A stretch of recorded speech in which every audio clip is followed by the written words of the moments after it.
तलाक सिर्फ 2 बार है, यानी जब 2 दफा तलाक दे दी जाए तो फिर औरतों को या तो बतरीके शाइस्ता निकाह में रहने देना है या भलाई के साथ छोड़ देना।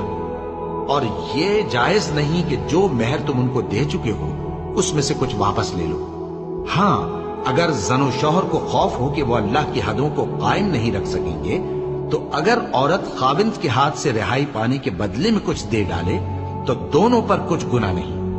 ये अल्लाह की मुकर्रर की हुई हदें हैं, इनसे बाहर न निकलना। और जो लोग अल्लाह की हदों से बाहर निकल जाएंगे वो गुनाहगार होंगे।